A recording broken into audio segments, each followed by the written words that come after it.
개헌은 어떻게 생각하세요?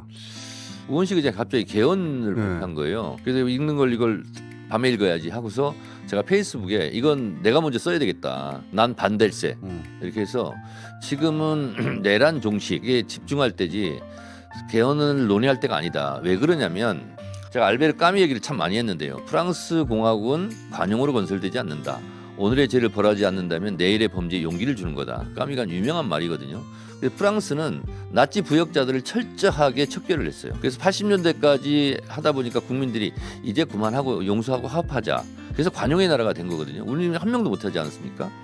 저는 이번 계기로 해서 내란 세력을 전 척결해야 된다. 그래서 역사 청산을 하여튼 노력을 해야 된다. 이렇게 생각을 하고 그래서 저는 내란당은 대선 후보를 낼 자격이 없다. 대선 후보 내지 마라. 그리고 실제로 지금의 국민의힘을 위해서라도 그거와는 단절해야 되거든요. 그렇지 않으면 실제로 해산해야 된다.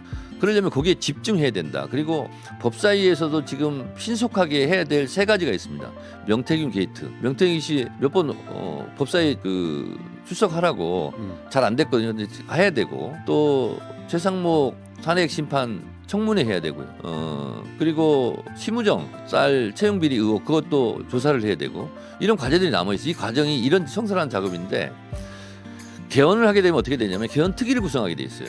그럼 여야로 구성되게 돼 있어요. 그러면 척결의 대상이 아무 일이 없다던 듯이 와서 테이블에 앉아 있는 거예요. 그렇죠. 그래서 정의와 불의가 앉아 있는 것처럼 선과 악이 앉아 있는 것처럼 그래서 면죄부 도피처를 주는 거예요. 그리고 이런 국면을 덮어버릴 수 있고 저는 개헌은 언젠가는 해야 되지만 TPO에 맞지 않는다. 그래서 왜 이런 얘기를 하냐. 그래서 저는 강력하게 반대한다. 그래서 페이스북에 5가지 이유를 들었었는데 그랬더니 많은 분들이 제 글을 봤는지 반대의 글을 올려서 물 건너갔어요. 그리고 할 수도 없고 그리고 어제 보니까 최근 들어서 저한테 가장 많은 문자를 보내셨어요. 정청래 의원님 탄핵시켜주셔서 감사합니다. 이건 몇 통이 없었는데 어제는 절대 안 됩니다. 이러면 안 됩니다. 큰일 납니다. 오히려 탄핵 선고 때보다 예. 개헌 얘기로 빠져들어가면 안 된다는 얘기를 걱정이죠. 걱정. 그렇죠. 예. 탄핵되고 나서 저한테 얼마나 문자를 보냈겠어요. 의원님 고맙습니다. 뭐 고생하셨습니다. 근데 그거에 몇 배가 들어온 거예요. 어제 낮부터. 이게 민심이다. 맞아요. 민심을 이길 장사는 없어요. 제가 얘기했잖아요. 명언을 정권은 짧고 국민은 영원하다. 정권과 국민이 싸우면 끝내 국민이 승리한다. 이번에 국민 승리한 거 아닙니까? 자, 8대 0을 다시 확실하는 순간은 언제입니까? 제가 이제 선거가 정상적으로 나면 8대 0. 그 최종적으로 이거는 꿈속에서 4월 4일 날 선거일이지 않습니까? 4월 4일 아침 6시 반에 딱 깼어요. 근데 네. 깨기 직전에 꿈이 있었어요. 뭐냐면 제 낡은 구두가 있는데 얼룩져서 안 닦여지는 게 있었어요. 네. 근데 꿈에 너무 잘 닦여지는 거예요 이게. 그리고 광택이 반짝반짝 나고 너무나 깨끗한 구두가 된 거예요. 그래서 얼른 깼어요. 그러니까 꿈에 저 집사람이 있더라고. 거기에서 여보 8대 0이야 오늘. 8대 0. 아니 뭐 왜 갑자기 잠에서 일어나서 그래. 그래서 지금 꿈을 꿨어. 근데 뭐냐요. 그래서 아니 얼룩져서 안 닦여진 구두가 너무 잘 닦여졌다. 그래서 이 구두를 신고 새 출발하라는 뜻이다. 나도 제가 이제 한참 이런저런 논리적인 상황 얘기하다가 뭐가 나오겠지 그리고 3월 꿈에 20일 전인데 네. 그때도 꿈을 꿨어요. 근데 제가 사실은 저도 궁금해가지고 의원님한테 네. 그 의원님이 이 기간에는 진짜 말수가 적었어요. 의원님이 말수가 많은 분인데 지금 어떻게 돌아가요? 해도 말을 안 하시더라고. 의원님 말을 안 했어요. 네. 뭔가 많이 정보가 많이 모이는 것 같았는데 말을 안 했는데 의원님이 그 기간 동안 했던 이야기 꿈 얘기밖에 아니, 3월 20일 전인데 꿈을 꿨어요. 꿈 얘기를 몇 번이나 들었어. 꿈을 꿨는데 문영배 소장 대행 사무실에 찾아간 거예요. 너무나 선명하게 지금도 기억되는데 내 얘기 들었다 이 꿈 얘기를. 그래서 아니 선구기를 왜 안 잡습니까? 언제 선고할 겁니까? 그랬더니 얘기를 안 하고 달력을 지목을 하더라고. 큰 달력이 있는데 큰 달력 글씨도 크고 3, 4주에 3월 3, 4주에 빨간 매직으로 동그라미 X 세모를 그 두 칸을 다 칠해놓은 거예요. 그래서 이게 뭐냐고 그랬더니 말은 안 하고 제가 선고기를 얘기해주면 금방 소문날 텐데 어떻게 가르쳐줍니까? 그래도 소추위원이니까 나한테는 가르쳐줄 수 있는 거 아닙니까? 그래서 둘이 옥신각이 싸웠어요. 그러다 깼다면서요. 그래서 깼어 잠에. 못 듣고 못 듣고 제가 이거를 3월 마지막 주 내내 들었어 이 얘기를. 못 듣고 깼어. 근데 다시 들어야 될 거 아니에요. 그래서 다시 잠을 잤어. 잠이 안 와요. 그래서 그래서 제가 다시 이게 잠이 안 오는구나. 그래서 다시 일어났는데 그게 4시 40분이었어요. 4시 40분 4월 4일. 그리고 그게 월 말이 말까지 동그라미 X 세모 빨간 매직으로 칠해 있었잖아. 그래서 3월 말에 선고기를 정하고 4시 40분에 내가 다시 깼으니까 4월 4일 날 선고하겠구나. 이렇게 긍정적으로 생각하자. 제가 어디 뭐 정보 없어요 물어보면 이 꿈 얘기를 그냥 내내 하는 거예요. 내내.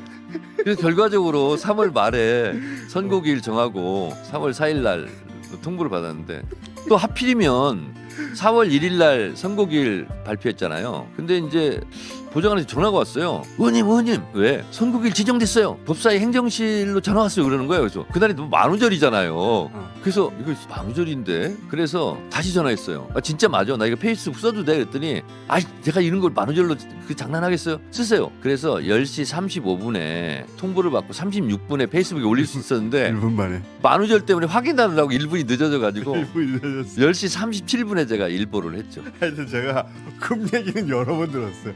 여러 번 들었는데 8대0 확신도 꿈으로 하셨구나. 그날 아침에. 네. 꿈으로 신발 잘 안 닦이는 신발이. 자 그런데 제가 이제 김총수 안 물어봐서 제가 그냥 말씀드리겠는데 이번에 이제 결과적으로 잘 됐지 않습니까? 네. 근데 법률 대리인들이 정말 잘해주셨어요. 법률 대리인들. 네. 그 변호인단 정말 잘하더라고요. 저 다 봤잖아요. 그래서 이제 12월 14일 날 국회에서 탄핵이 이제 가결되고 나서 이제 소추위원이 저니까 네. 그 이제 변호인단을 어떻게 꾸릴 건가 이틀 만에 꾸려야 돼요. 그래서 여러 가지를 생각한 끝에 그 생각을 좀 잘했던 것 같아요. 개별적으로 17명을 모으면 안 되겠다. 박근혜 때 17명이었거든요. 그래서 이번에도 17명으로 하자. 근데 팀 플레이를 하자. 그래서 김진환 변호사를 제가 보자고 그랬어요. 거기는 좀 건너건너 알고 있어가지고 그분이 또 헌법재판소 연구관도 했었고 네. 매우 훌륭한 철학자적인 변호사예요. 변호인들 그래서 쭉 2시간 동안 이제 면담 겸 면접을 했어요. 예. 이분한테 맡기면 되겠다. 그래서 팀 플레이를 하자. 그래서 LKB 이광범 변호사 대표 플러스 한결 이렇게 해가지고 그럼 팀을 짜자. 팀을 짜고 필요한 사람을 더 붙이자. 그래서 이제 군사에 관한 부분 뭐 김정민 변호사라든지 쭉 붙였었거든요. 근데 그게 신의 한 수였어요. 왜냐하면 박근혜 때는 새 당이 추천한 변호사들로 하다 보니까 하다 보면 솔직히 공명심 경쟁 이런 것도 있지 않습니까? 근데 이번에 전혀 그게 없었어요. 그래서 완벽한 팀 플레이였고 토요일 오전부터 매주 심각한 토론을 했고 그리고 어떤 변호사들은 밤 새벽 2시까지 고민하고 변론 준비 기일 뭐 하고 그래서 여기 보면 변론 준비서 이런 거 제가 다 갖고 있거든요. 근데 소추위원한테는 하루 전날 미리 옵니다. 저쪽에서 신문을 주신문을 뭘 할 건가 반대 신문 뭐 할 건가 이런 걸 다 분석하고 그래서 우리 법률 대리인들이 환상의 콤비네이션 플레이를 한 거예요. 그분들 저희가 모시려고 합니다.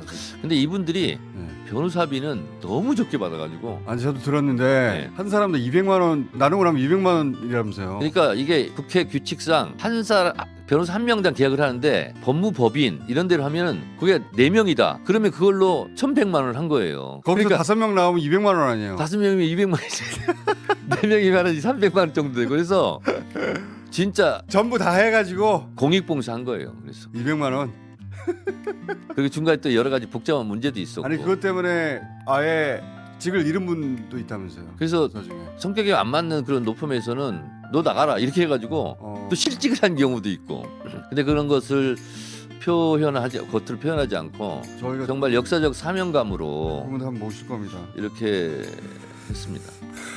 아니 이제 그동안 말을 못 해가지고 쌓여있던 거 제가 의원님 몇 분 더 모셔가지고 얘기 다 들어보려고 하는데 일단 꿈 얘기는 오늘 다 들었고 그 변호인단 얘기는 변호인단 저희가 모실 거니까 꿈 얘기 잘 들었고요. 예, 제가 들은 꿈 또 있어요. 또 있는데 뭐만 물어보면 꿈 얘기를 그렇게 하시더라고. 정말 꿈을 많이 꿨어요. 진짜 이번에 저는 중간에 마음이 흔들릴 때도 있지 않았겠어요. 고민되고. 그런데 이재명 대표도 그러신다고 그러는데 저도 진짜 역사와 대화를 많이 했습니다. 신이 우리를 버리지 않을 것이다. 그리고 저 광장의 민심을 보고 있기 때문에 광장의 민심과 같이 가야 된다. 그래서 결국은 국민들이 모든 것을 다 물리쳐주고 해결해 줄 것이다. 그런 생각이 들어서 정말 민주주의의 적을 국민의 민주주의 힘으로 물리쳐 준 거고 헌법의 적을 헌법으로 물리친 거죠. 그 문장 좋았어요. 네, 헌법의 적을 헌법으로 물리쳤다. 네, 네. 그거 의원님 쓰신 거 아닙니까? 그렇습니다. 예, 의원님 부끄럽게도. 근데 헌법을 읽다 보니까 예. 제가 헌법은 수백 번을 읽었는데 헌법 11조 84조가 충돌하거든요. 모든 국민은 법에 평등하다와 현직 대통령은 내란 외환죄가 아니면 형사소추를 받지 않는다. 이게 충돌하는 거거든요. 그걸 법치주의와 민주주의가 조화롭게 이번에 잘 해결된 거고요. 헌법 86조 87조는 뭐가 나오냐면 현역 군인은 국무위원도 될 수 없고 국무총리 될 수 없어요. 왜 그랬냐면 군부 독재가 너무 장기적으로 되다 보니까 군인들이 정치하면 안 돼. 그리고 헌법에 아예 못을 박아놨어요. 그렇죠. 근데 이 판결문에 보면 너무나 감동적입니다. 국민을 위해서 국가를 위해서 봉사해야 될 군인들을 시민들과 충돌하게 만들었다. 이런 게 있고 재밌는 게 하나 있습니다. 이 한번 다 읽어보시면 이걸 가지고 분석하고 교과서 삼아도 좋은데 포고령 있지 않습니까? 네. 포고령에 윤석열 이제 전 대통령이 나와가지고 그 말을 했잖아요. 아이 그거 별거 아니고 내가 야간 통행 금지는 그거 없애라고 그랬어요. 그거 뭐 원래 하려고 다 하고 집행의 뜻이 없어서 이렇게 얘기했잖아요. 여기에 뭐라고 반박했는지 아세요? 아니 집행을 안 할 거면 왜 야간 통행 금지는 빼라고 그래? 그거 빼고 다 하려고 했던 거 아니냐? 이렇게 예리하게 다 분석을 해놨어요. 읽어볼게요. 저도 읽어보긴 했는데 자, 꿈 얘기 앞으로 몇 번 더 모셔가지고 모든 꿈 얘기를 다 들어보도록 할게요. 국민 여러분 고맙습니다. 모든 것이 국민들 덕분입니다.